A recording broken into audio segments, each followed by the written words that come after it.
Hello and welcome to another exciting episode of Releasing Your Inner Dragon with Drake and Marie. I am Maxwell Alexander Drake, one of your hosts here. I am an award-winning novelist. I teach writing all over the world. I just got back from a 3-week tour around the country doing conventions. With me, as always, is my co-host, Marie. Hi, my name is Marie Mullaney. I am a fantasy author and a YouTuber with a world-building channel, and I have not just but recently gotten back from the United States, where I went to Comic-Con with Drake. And it was loads of fun. I was a horrible host because I was way behind because I put too much on my shoulders, and I basically stuck her in a small room with no windows while she was here and didn't let her go see any of Las Vegas. But yeah, it was terrible. I did get to go to a baseball game, and I did get to see Red Canyon Rock, which was amazing. So yeah, I mean, I tried a little bit, but yeah, it was bad. I was a terrible host. That's okay. When I go to visit her, she's just going to stick me in the dog sled kennel, and it'll be just. So today we're going to bring you a special episode. It's going to be almost like a cage match. Not really. So we're going to talk about some very esoteric stuff, some very subjective stuff, that there is no right or wrong answer. And we're both on opposite sides of this. So we're going to be arguing hot and heavy for our side, but we both know that neither one of us can be right and neither one of us can be wrong. So it's not, this isn't mommy and daddy arguing and fighting with each other, so don't take it that way. We thrive on this stuff. We have fun with it. So I just kind of want to say that up front, that this may sound like we're all like, but I promise you, this is literally some stuff. Matter of fact, this is how awesome it is. We were going to do something else. We started talking about this stuff completely offline before we started. And halfway through, we were like, we need to record this. Like, this is some really good stuff. Because it is some pretty high level, I would say 301 level stuff. It started with one of my beta readers. So, although she wasn't a beta reader at the time, but because of all this conversation, I was like, hey, I really want to make you a beta reader. But she was asking me some questions. She was going through the Genesis Saga, which is coming out. I do have an official release now for the first book of Genesis Saga. It'll be out in November, the director's cut, the completely rewritten version of that award-winning novel. And basically, there's an event that happens in chapter 1 where we have to be careful on YouTube, but basically somebody magically essays, I think is the word that we're supposed to use on YouTube. They mentally essay the main character, and it's brutal, and the character hates it, and the character is a slave and has been a slave their whole life and is used in just fighting for entertainment, and nobody cares about him. And he didn't have a name. Literally, he's just called the Beast. He doesn't know his own name. No one knows his name. This is literally property as low as it can get. And the only thing, and I was very intelligent, and you learn that as you travel with him, but the only thing he has is his mind. That's the only thing that was never taken from him. And so this is in the opening scene, he gets that taken from him. And so it does affect him negatively. He does hate what happens to him. But she was like, look, the narration doesn't ever talk about it. Doesn't ever talk about the fact that he was essayed. He's just like, oh, I thought I had this, but I don't. And, it's like, she was like, he literally was essayed. I mean, he should, be this way. And so I got into this discussion with her about how I write true third person limited. And this is where it's going to get esoterical, because there is no real defined definition of this stuff. So my view on what I do versus Marie's view on what I do are different, and that's fine. And so then she even pulled up the latest story that I had published, and we're going to kind of go through some aspects of it. And she's going to rip me apart, and I'm going to show her why she's wrong for ripping me apart. And we're both, it's fine. We're having a good time with this because we both grow and learn. And actually, several things she said has, at least on my side, has adjusted my way of thinking. I don't know if I've succeeded on the other side, but anyway, so I said, look, the way I write is, even though I'm writing in third person past tense, since I write in True Limited, the character only knows at that sentence that you're reading. Whatever sentence you're reading, that's all the character knows up to. And so the beast doesn't understand that he was violated in this horribly personal and very private way, because that's all he's ever known. That is his life. Like it's nothing that's special. He has nothing special. He thought he had his mind. He doesn't have his mind. Well, I was wrong again. It's not, he doesn't see it that way. And so therefore the narration, even though it's in prose, so it is narration, it is still his narration. And so I can't put that in the narration. I have to let the reader understand that, and then also look for other ways. So the person who does it, just to kind of give you the full story, and then I'll turn it over to Marie. She didn't realize that she was going to do this. She was actually testing something out that she had a theory on. And there's this moment in there, and it's kind of a throwaway line. And I do that a lot, where I'll do this really innocuous line that you're like, you might miss. But there's a line in there where the beast is like, I think I feel like, is that remorse? I'm not feeling remorse. What the crap is this? And what it actually was since they were connected, she was feeling remorse. And it came through. Now, he doesn't understand it, so therefore I cannot put it in the narration. He just felt remorse. And he's like, remorse? I don't regret anything. What screw this. Like, so it's in there if you're paying attention. And then in the next scene that they're together, she's the one who says, look, I essayed you and I feel horrible about it, and I will do anything to make it up to you. And even in that chapter, he's like, yeah, I don't understand. And so the narration never picks up on it there either. Even though she's literally saying the words, it still doesn't impact him at the level that maybe a reader would be like, no, you should be really upset about this. He doesn't see it that way. So therefore I can't cheat. And because then that becomes omniscient. And then that led Marie down other paths, which we will now go into and see if we can make Drake eat his words. Okay, so that led me to say that sometimes you do pull the camera back. And specifically on the plane over to America, I had read Son of the Empire. Plane rides are long, and especially from the other side of the world. Books are handy. So I read Son of the Empire while on the plane. So it was very fresh in my mind. And there is a paragraph at the beginning of Son of the Empire where I felt like Drake had drawn back out of the character and provided an info dump of the world. Now, and to me, when you info dump, you almost always draw out of the character, because it's not how the character would think. It's like, as you know, Bob dialogue, but there's no dialogue. It's just the monologue. Yeah. So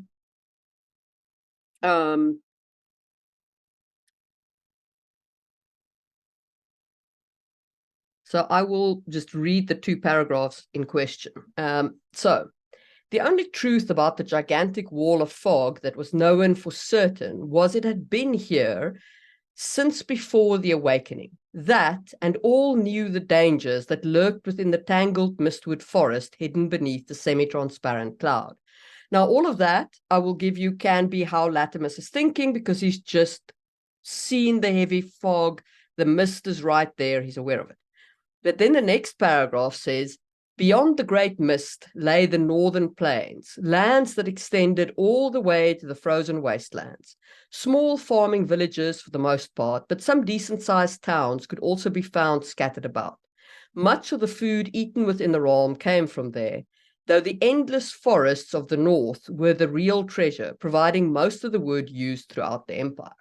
And what I said was, this feels like an info dump. It has nothing to do with what is going on currently. It has nothing to do with the situation he's looking at. It's literally just like, this is what is beyond the wall. It is not even information the reader needs right now. It's not relevant to this plot. So it just felt like an egregious slightly not omniscient, but free and indirect, kind of like a kind of drawing back out of the character paragraph. So, and she's 100% right on all of that. Everything she said is 100% right on. I'm going to vehemently disagree with her on it because I have my reasons, but she's not wrong. It 100% is. We're going to talk about, like, there's another spot we're going to talk about where she's like, wait a minute, isn't this filtering? And I'm like, yes, it is. And so we'll talk about that next. But I do want to talk about, because, so here's the thing. You still have to tell a story. Even though I still consider this in True Limited, and I'll get into my reason in a second, but this is the very first story of 4.4 million words. This is the first chapter of 4.4 million words in a brand new world. And so even though this 66 word paragraph is not relevant to the story, you have to look for ways to sprinkle in, and this is my opinion, these are all just opinions. You have to look for ways to sprinkle in bigger things. And so one of the reasons why this is here for me is that we're on a farm. You know, this is on the beginning of the second page. All you've seen is a farm and a giant wall of fog that's hundreds of feet high that stretched from horizon to horizon. That's it. That is literally all you have seen with this. So one of the things that this paragraph does for me is that it actually goes, this is actually a really big world, people. We're going to get to it eventually. And then the next paragraph, we're right back on the farm, right in the moment, right in everything. So that's one of the things that I'm doing, is that I'm just kind of saying, hey, yeah, it's a big world. We'll get there. But here's the reason why I feel it's still in both of these paragraphs. So when, as I said earlier, when I'm writing my third person limited, it's the character's the narrator, the character telling the story, and the character only knows up to whatever sentence you're reading. Whatever sentence you're reading is where the now of the story is happening. So, you know, no one reads me and goes, oh yeah, this happened in the past. They feel like it's happening to them as they're reading it. Yeah. And how I maintain that is the character doesn't know anything beyond that. There's no omniscient to it. And so she's 100% right on the first paragraph. The first paragraph is actually much more subtle in the, yeah, that can definitely, because he's thinking about what other people think about, and that, you know, he doesn't have any idea what the actual truth is. All he knows is that what's behind that wall will kill you. That's it. That's what he knows. And then I go to the second paragraph. So again, on one hand, I want to, close to the beginning of the story, just let the reader know that this is a big world, because we're never going to see this big world in this story. We're going to go inside that mist. You're going to be able to see for about 20 feet in any direction for the entire story. And that's it. You're going to be in this small little tiny bubble that moves around with them. And so you're not going to really experience any of this world. So this is about my only opportunity to do something like this. And while it 100% is an info dump, 100% you could say it's omniscient or whatever. And this also might be me being too clever for my own good, because no one's going to get this. And I told her that this is for, you know, this is really how I justify putting this in here, but no one is going to do it. And this is going to be a spoiler. So if you want to skip the next 60 seconds, skip the next 60 seconds. So when you're introduced to Latimus, he's a ranger in training. He is holding some horses, and he's not even involved in on the discussion that's happening. He's not even close enough to even hear it. He's watching a discussion and holding horses. So he is low man on the totem pole. Why would he be thinking about where the food comes from for this kingdom? Why would he be thinking about the most valuable thing is the wood that comes from the northern forest? Again, no one's going to get this, because at the very end, in the very last chapter of this, you find out that he's actually the emperor's son. He is actually not just a nobleman, because you figure that out early. He is the nobleman. Like, he's the top of the top. And so the reason why I feel that this narration is still in Latimus's perspective, even though you're not going to get it, even though where you're at right now, you're going to absolutely see it as just an info dump, I justify it to myself because I'm kind of putting a breadcrumb, even though I know no one's going to pick it up, that Latimus thinks management. He thinks big scale when he thinks about the world, because he was raised that way. And so, yes, no one's going to get it. Yes, if no one gets it, it's just an info dump. But it's justified to me because of the fact that that is how Latimus thinks. Because that's what a lot of people like. That was one thing you said earlier is, well, he doesn't think that way. Actually, he does. Like, I would never do this with a different character. So I'm going to push back on that because I hope you do.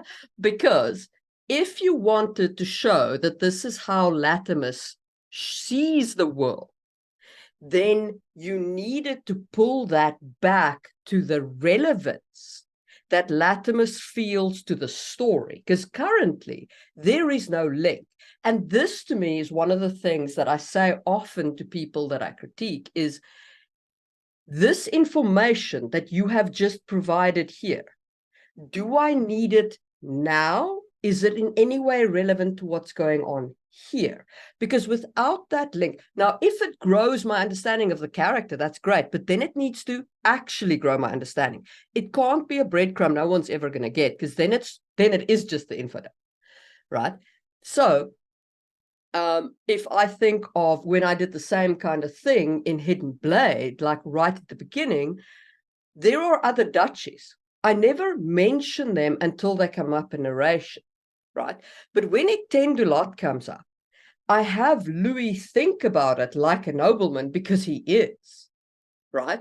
But he is thinking of something that is plot relevant and bringing it back to what's going on in the story. So with this particular paragraph, right? So it is the breadbasket of the empire that is beyond this great mist.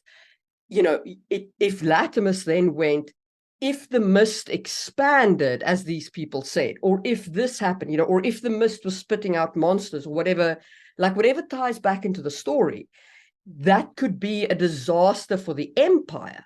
That then emphasizes not just that this exists, because right now it just says this exists. It doesn't say why it matters to Latimus. And once you make that link of why does this piece of information matter to Latimus in this moment, then you're actually showing that he thinks like a manager. Because you're not just thinking of the information, you're thinking of why it matters and why what we're doing here mitigates the potential disaster there. Yes, 100% agree with that. So, and this is why being critiqued is so important, and being open to critique is so important. Because just because you can justify something to yourself and say, no, this is what it is. Because here's the thing. Here's where my mind went as far as why I left it at this.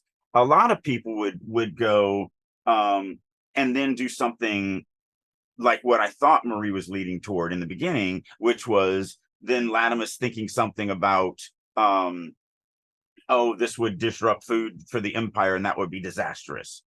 To me, I don't want to do something like that, because I am hiding the fact that of who he is. And again, I won't say it again since I already said it in the in this area that I told you to skip if you don't want a spoiler.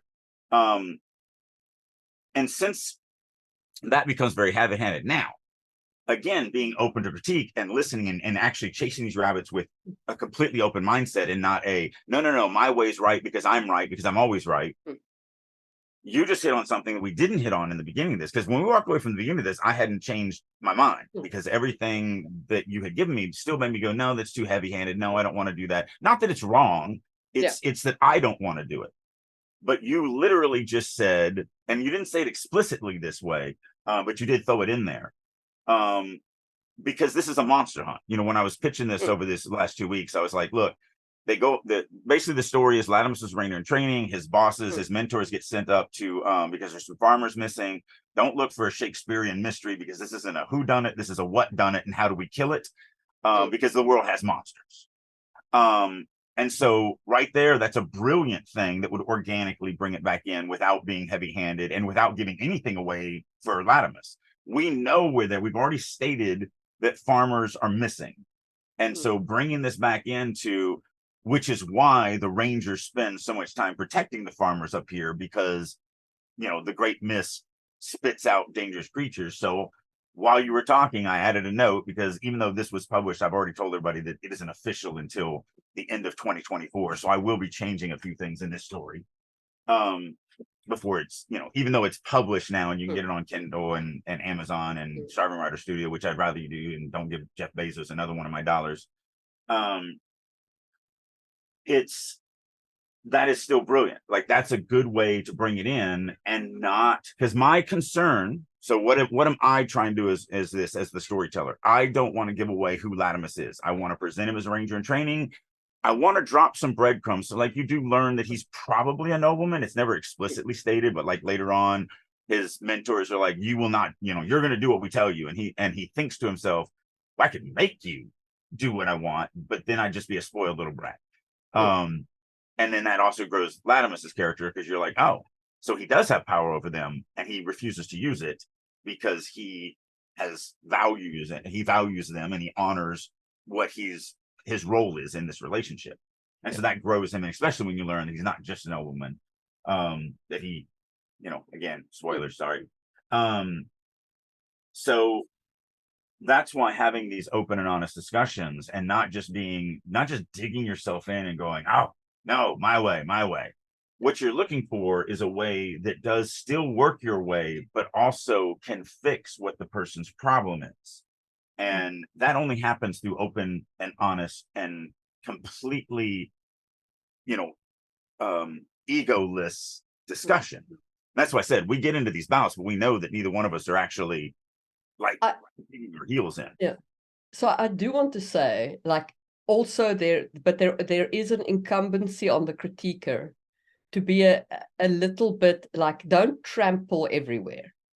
So I learned a lot from this critique, from a couple of these critiques that I got, but man, that took me a while to process and respond rationally to, because I had some critiquers who would, and that's where I learned, bring every paragraph of world building back to why it matters to the character. In some way, you've got to tie that back, because I had two critiquers who would, every time they felt that it was an info dump that was not connected to the character, they would write one word beneath the paragraph, and that word would be bored. Now, you want to feel horrified. You open up a critique and there's like 5 just bored in there. You're like, because here's the problem with that critique. It doesn't give you anything to go. There's nowhere you go with that. You're like, well, it doesn't bore me. Like, it doesn't bore my other readers. So what can I do with that? Whereas when me and Marie, so I did ask them. So I did ask them what they meant by that, and they explained that it's when they feel emotionally adrift from the character. And I was like, okay, so that's what that word means when you write it. I'm gonna take it in that context and not take it as like, But you can come with me with that. Well, I mean, first of all, it's 66 words. If you're reading and you hit a 66-word paragraph and it bores you so much that you put the book down, but everything else is exciting, then you're a really weird reader that you can't skip 66 words.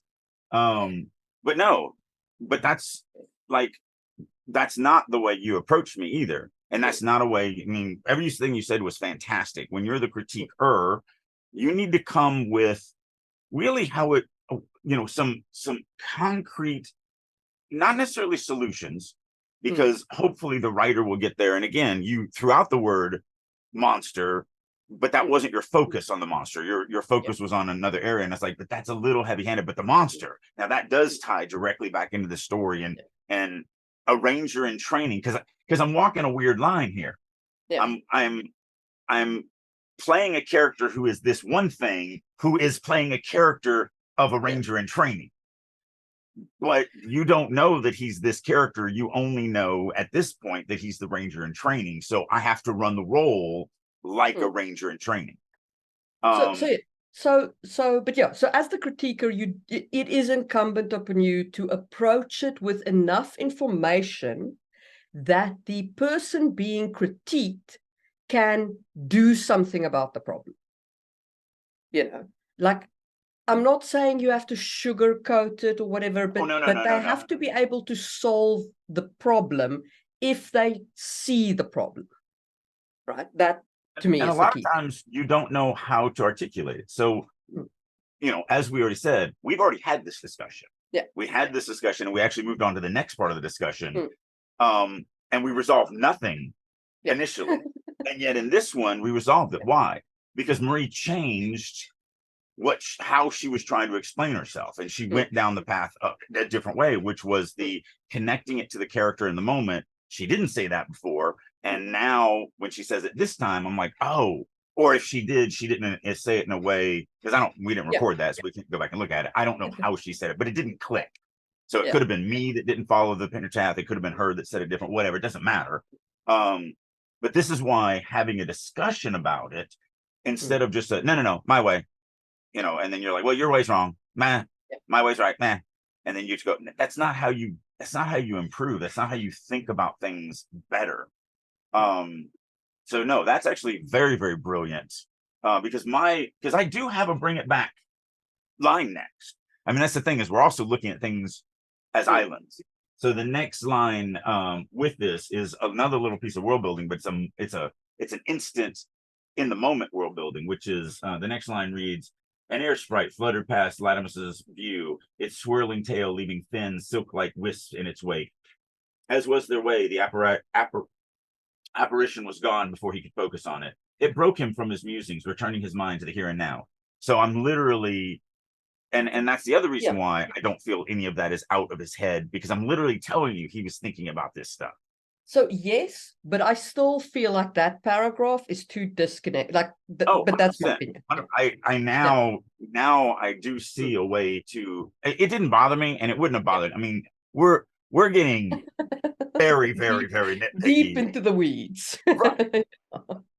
It's so funny because this reminds, and I think I've told this story on the podcast before, but when I was working with Larry Elmore back in 2015, he's the artist that did probably half the art for Dungeons and Dragons.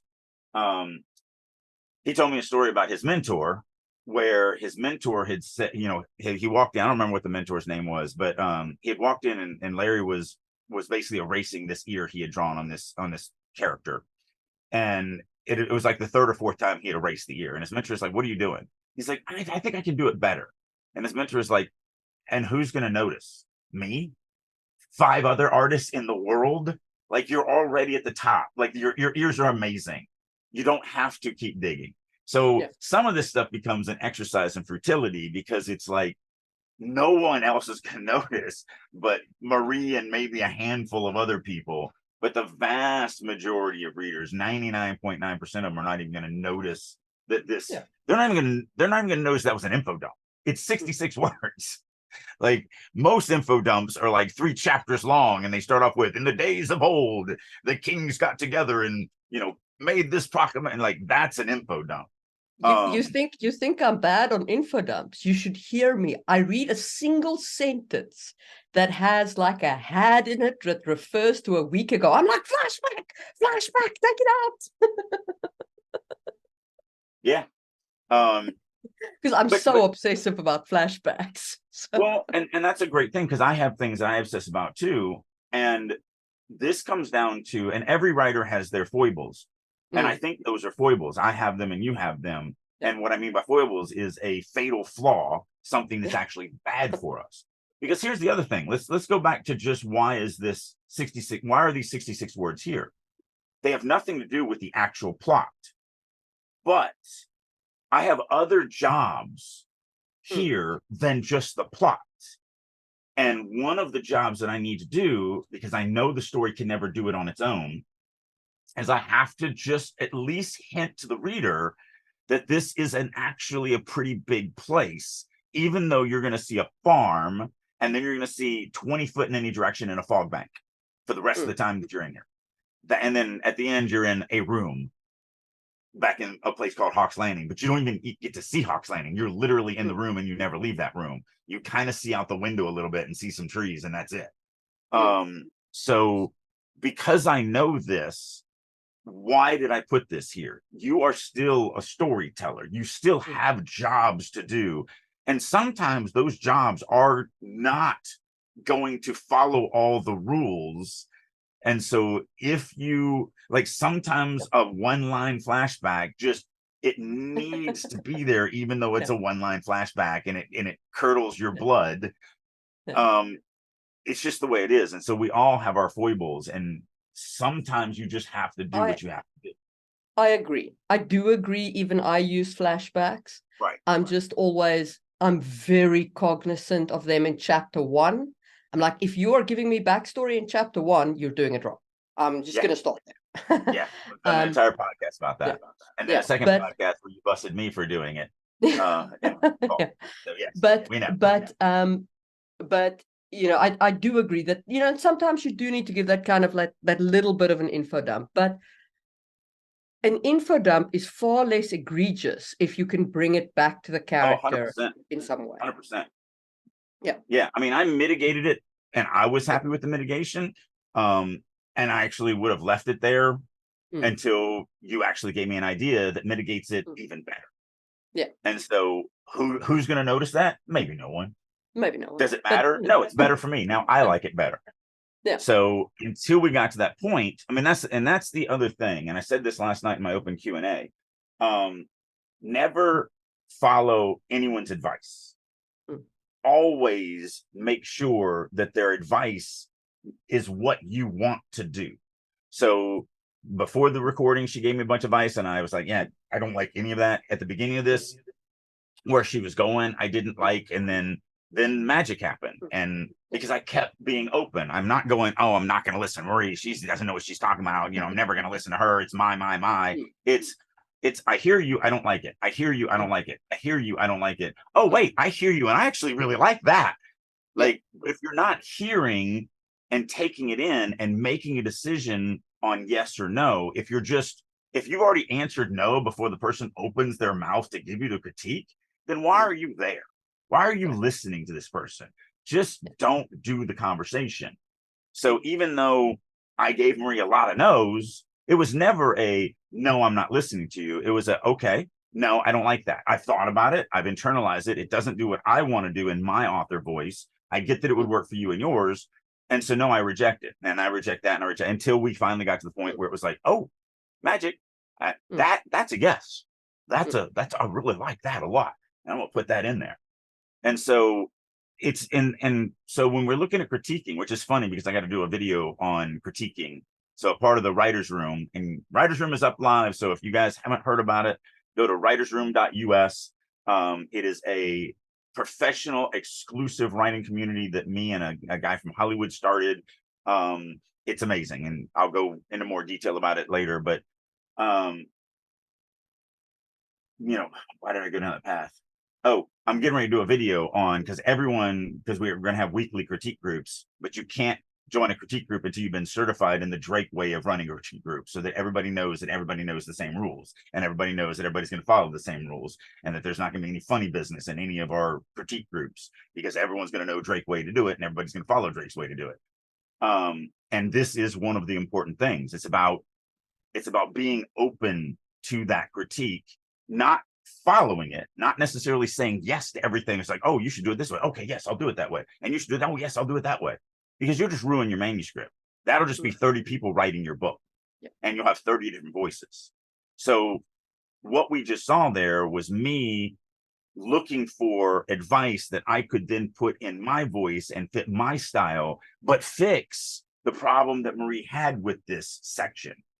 And so if the critiquer is constantly going, hey, I'm trying to give you this is broken to me, let me explain it this way, oh, that doesn't work, let me explain it a different way, let's bounce some ideas or whatever, and the critiquer is going, okay, I'm hearing you, I'm thinking about it, I don't like that solution for what I want to do, so I'm going to reject it, but it has nothing to do with you. Remember, this is all it's a business, it's a profession, it's not nothing personal about whether I take her advice or not.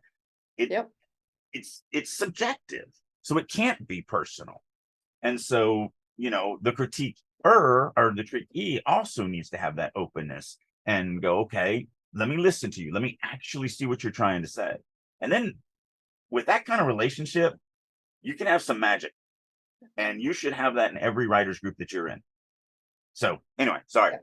So yes, and both of us will be running writers group circles. So there'll be some in the European time zone. For those of you who listen in the European time zone, it won't just be a USA time zone.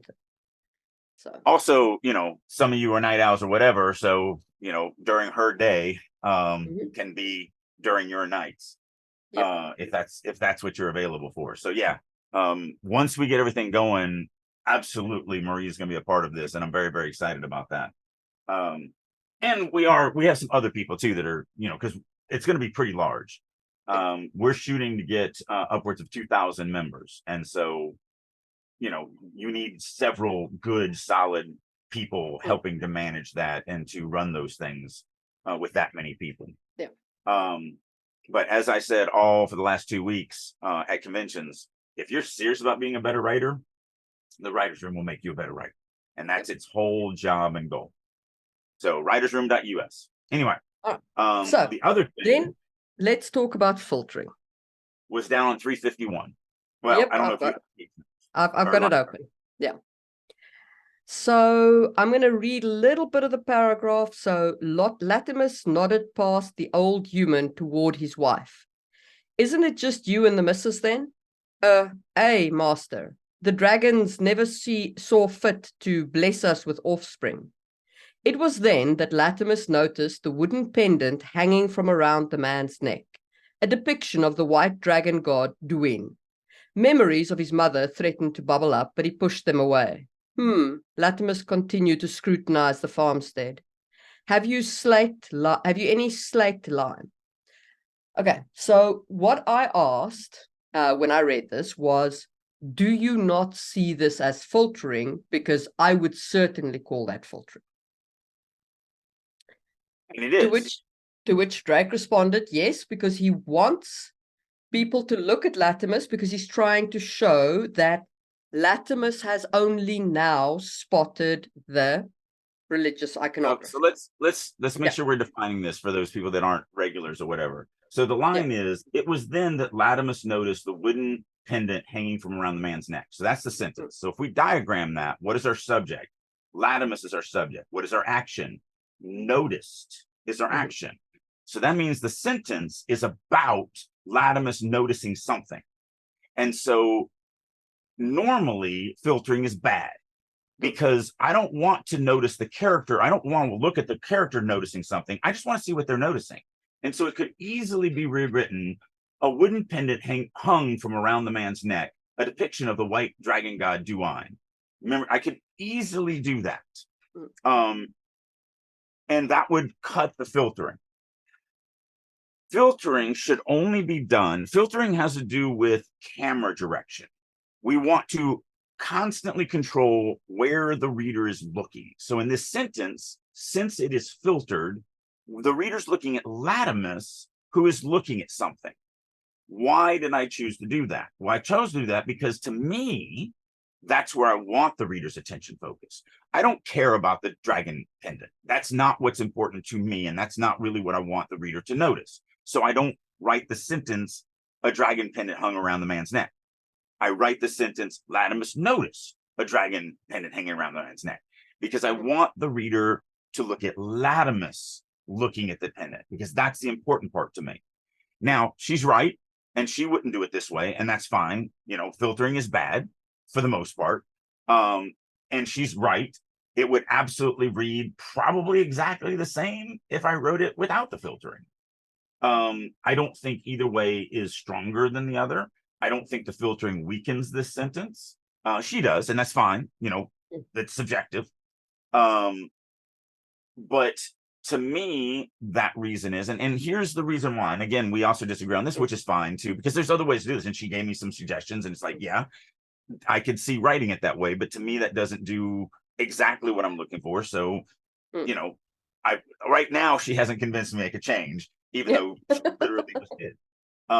So here's my reasoning, just so everybody knows, and then I'll let you take another stab at me, and you will probably change my mind because I have a lot of faith in you.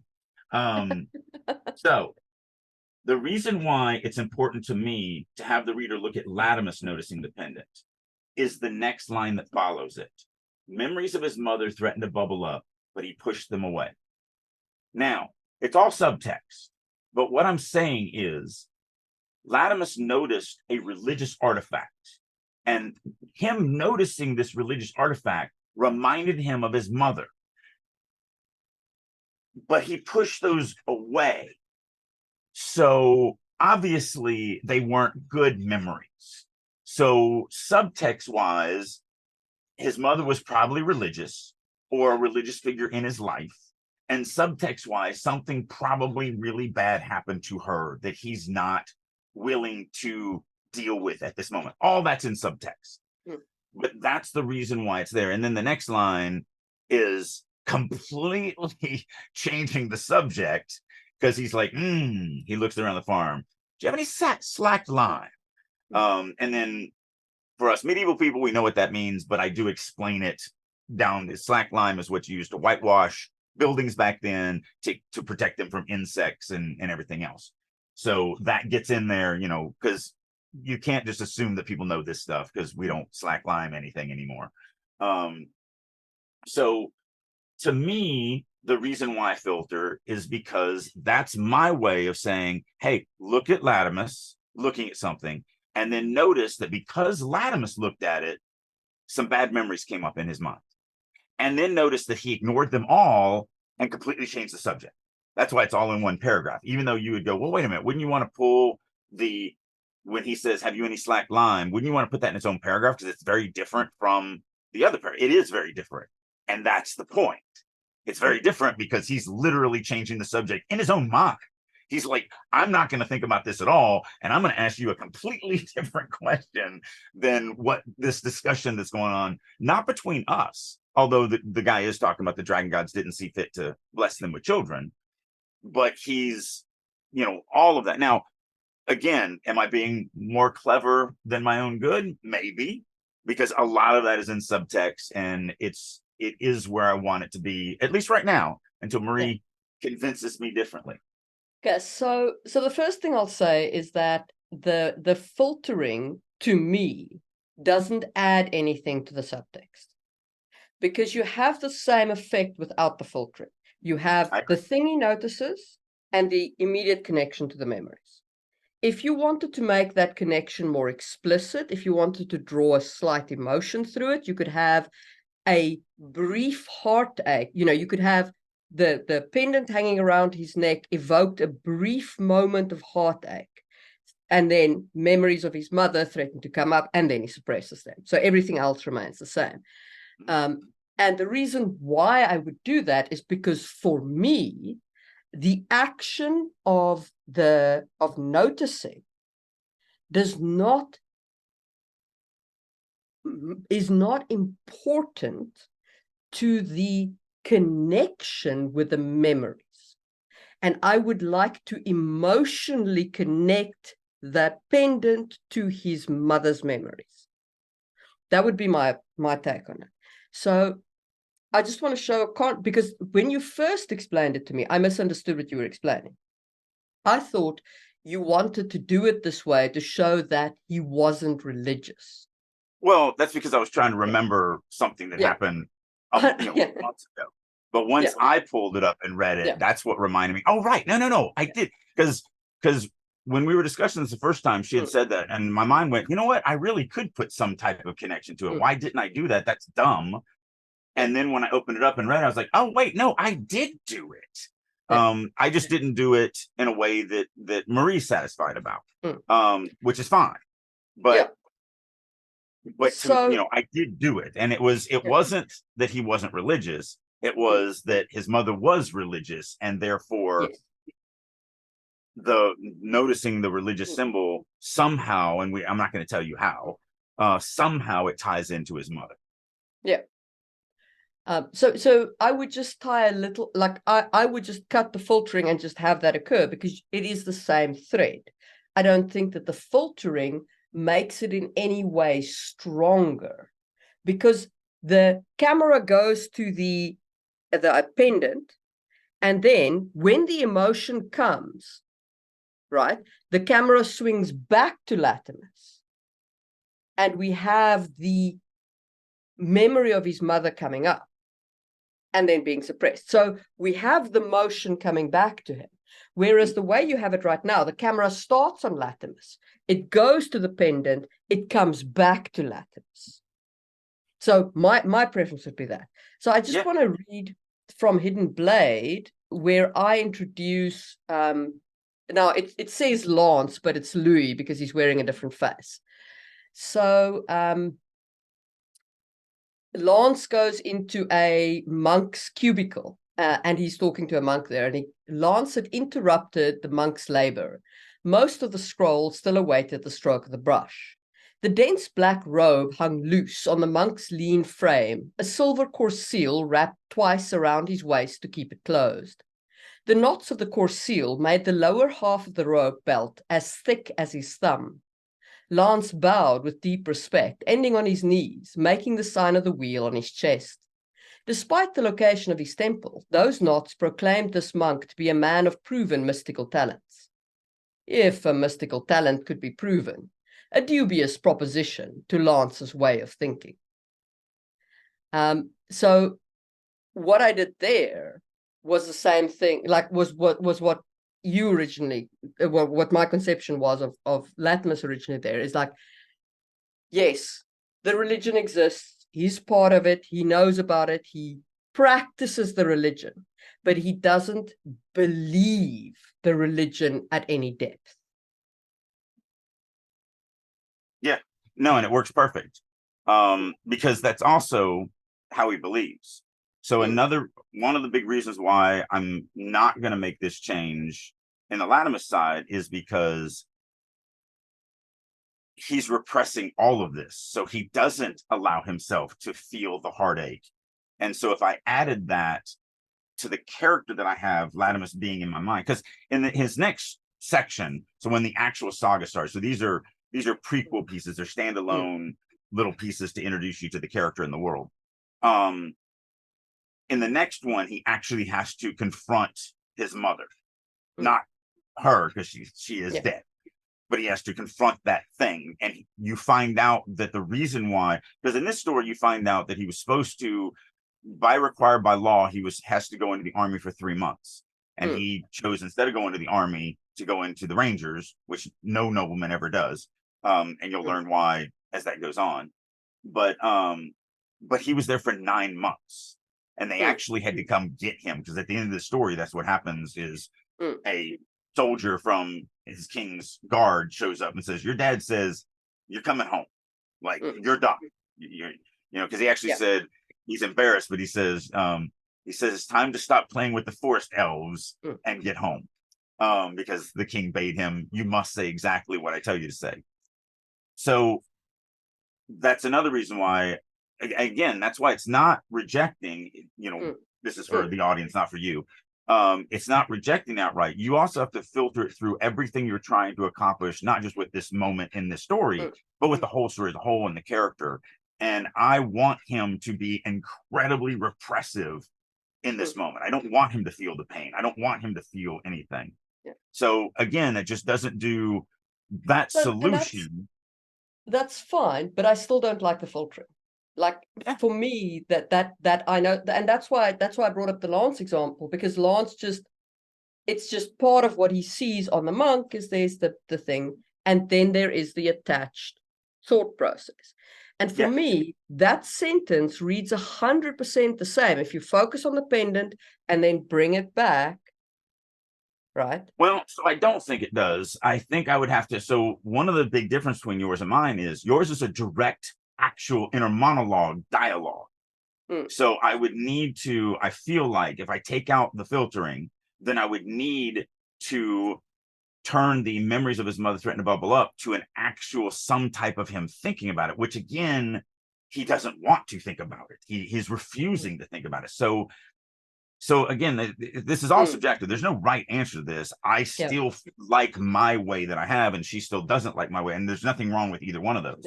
Because again, we're having a 30-minute discussion on a line that no one else is even going to notice. Like they're going to slip right by it. Filtering is so common in published authors. It's so common, but not in our stuff. That's why you're popping it, because you're like, wait a minute. there's one filtering in this 25,000 word novella that you have, and there may be more, but I'm just saying, there's definitely this one. So again, it is very common. So I'm not saying like, and that's why it's like it's an esoteric discussion. Also because, there is at a point, like at the beginning of our podcast and our relationship, when we were going through my writing, I would learn huge things in every session that Drake and I had.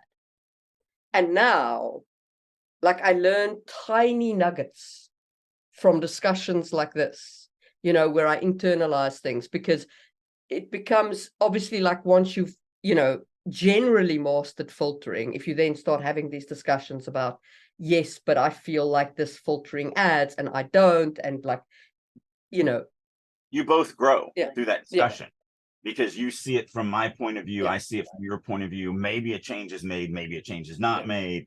But that's why I said at the very beginning of this, it's going to look like mommy and daddy are fighting, but we are absolutely not. We're 100% trying to grow, not just ourselves, or not just the other person in the argument, but also ourselves.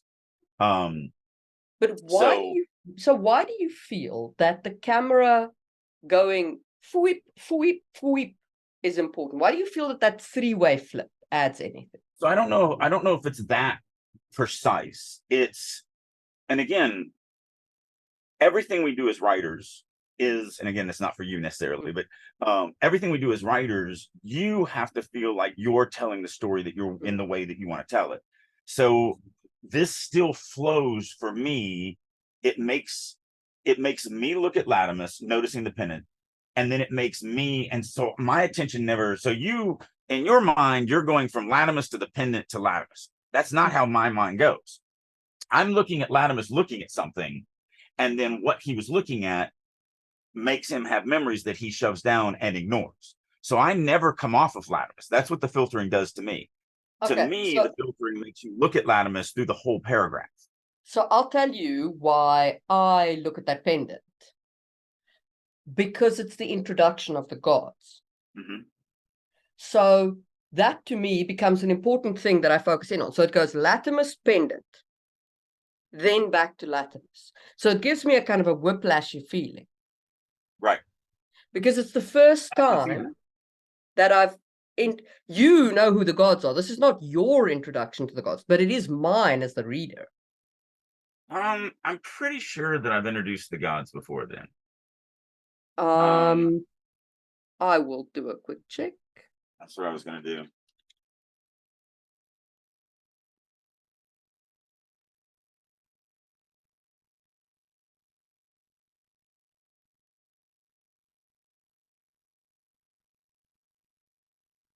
I might not have, but I mean, we got Dragonkin, we got Dragonspine Mountains, Dragonkin. Nope. And it's also like you go into some detail about the pendant. Like it's a depiction of the white dragon god Dwayne. Right. You know what I mean?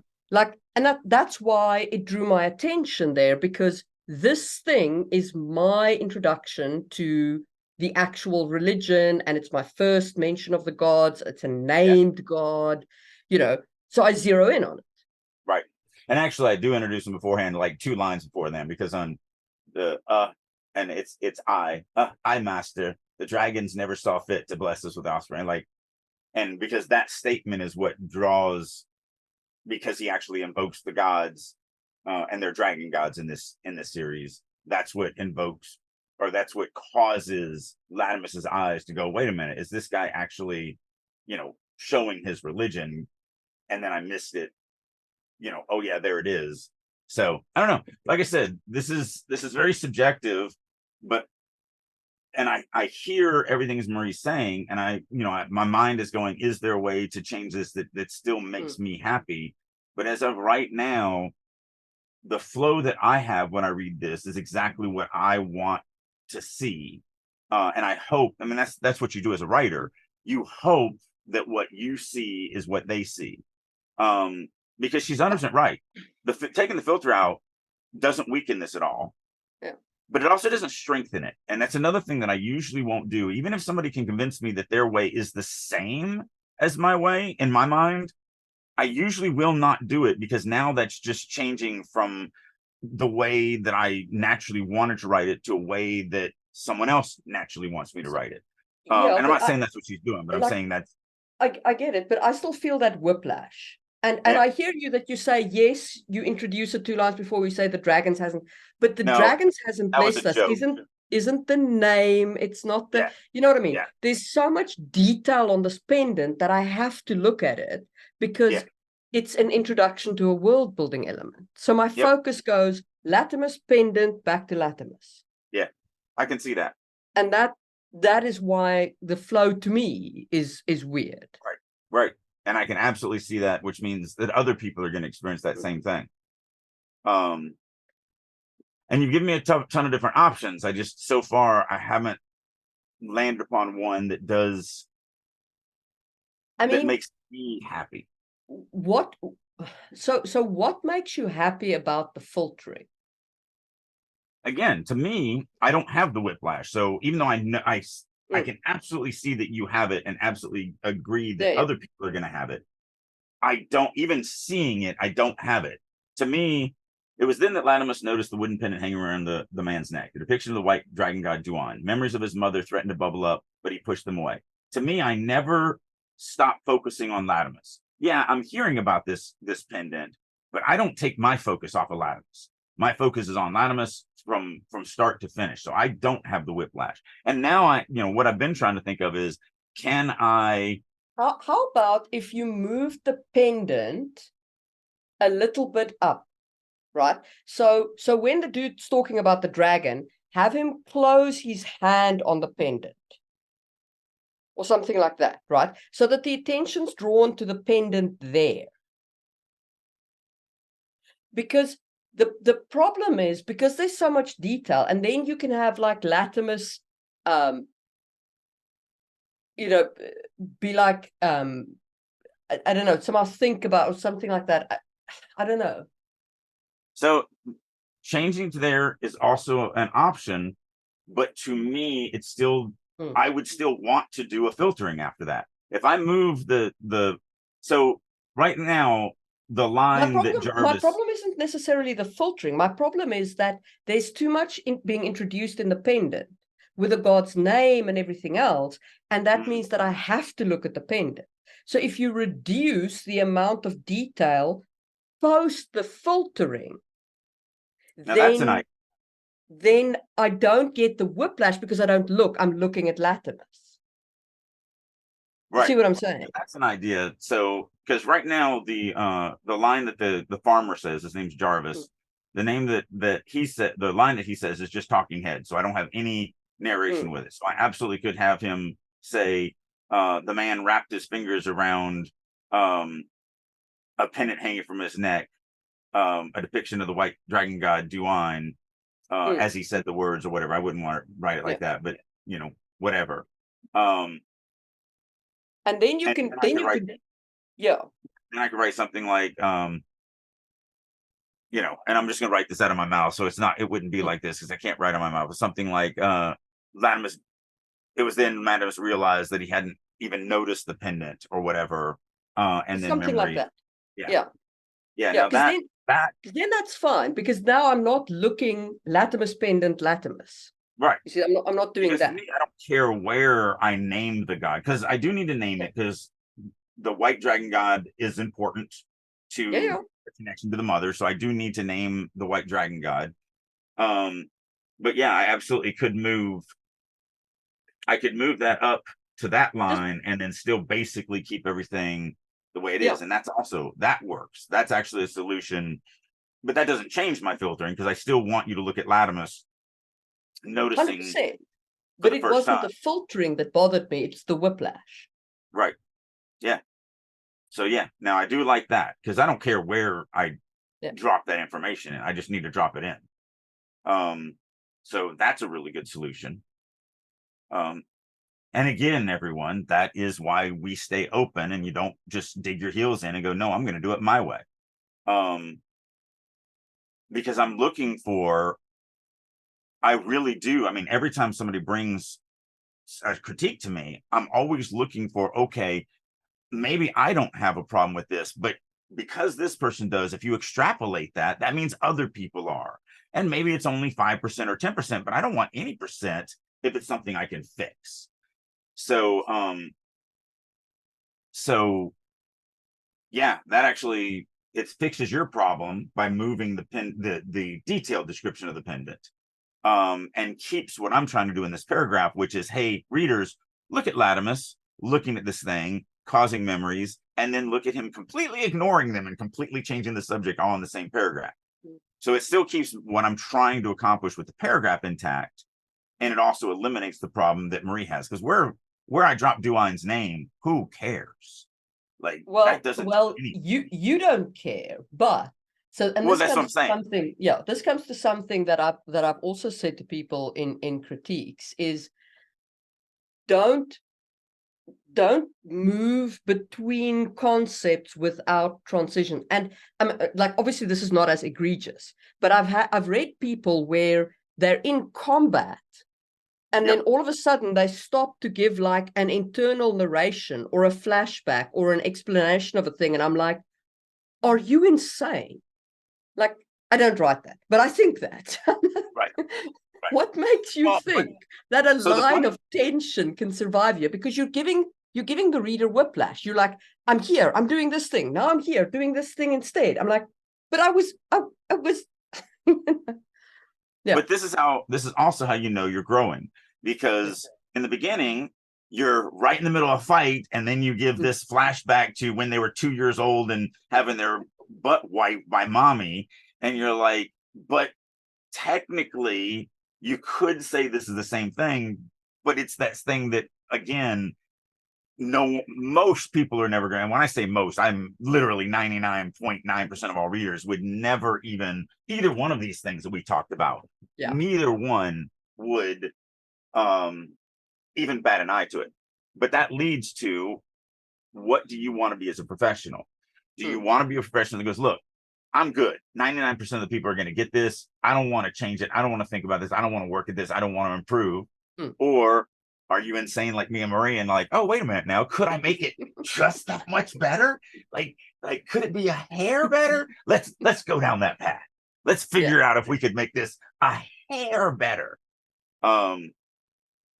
Because again, no one's gonna notice. But that's the level we're at. We can't, I can't pop her, she can't pop me for doing a flashback in the middle of a fight scene, because that is never going to happen in our writings. So we got to dig a little deeper to find something to, and not always. I mean, again, she did pop me on my first draft of Magic Falls of chapter 1. I 100% did a flashback on the second page of the story and went back in time 15 minutes. Like, that's, I only went back in time 15 minutes. And it was only for like a paragraph or two, but she was like, why don't you just start there? Just start 15 minutes ago. I'm like, oh yeah, I shouldn't I? But again, it was such a small little flashback that I didn't even think about it. It was one little, maybe 2 lines in a paragraph. I don't remember, but it was just something that was just like, she'd been brushing his hair for a while or whatever. Instead of just starting. I'm such a freak on flashbacks. Like, if I ever critique your stuff and you have a flashback in like the first chapter or 2, you have to be prepared for the fact that I'm going to say, no, take it out. We do not need this now.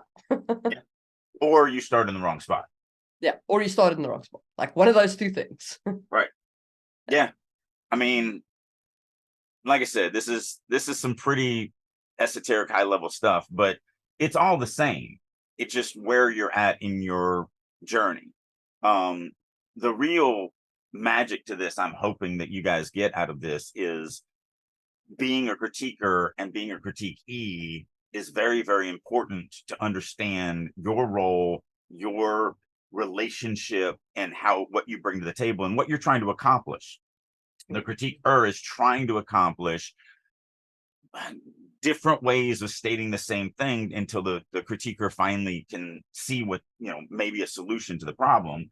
And the critiquee is trying to see a solution to the problem. If you approach every criticism that you get to, that comes your way, you approach with okay, I am wrong, So now let's see if we can fix this in a way that makes me happy. It doesn't mean that you're going to fix it. I mean, it took us both quite a while to get both of these two things fixed. And literally, if we had not recorded this podcast, neither one of these changes would have gotten made. When we left our discussion before it, I was fine with the way it was, and she was fine with calling me an idiot. So we were both happy. Just saying, it worked out. But now it worked out better. So yeah, that is the role of the critiquer and the critiquee, and they do definitely have that. And it really is attitude. This is not your value as a human being does not come from how well you write, nor how well you tell stories. These are subjective widgets for consumption. That's it.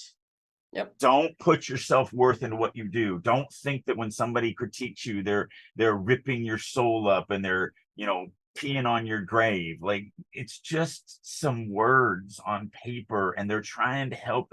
If somebody is loving enough to give you feedback, even if it's the word boring, that's a bad way to do it.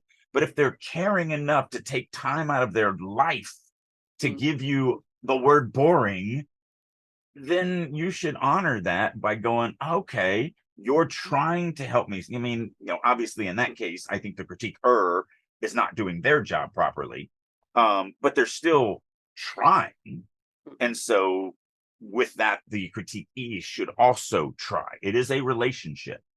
And so, again, that's why all of this will be pounded into everyone in the writer's room's head, so that we do have very productive writers groups as opposed to toxic writers groups, which happens so often.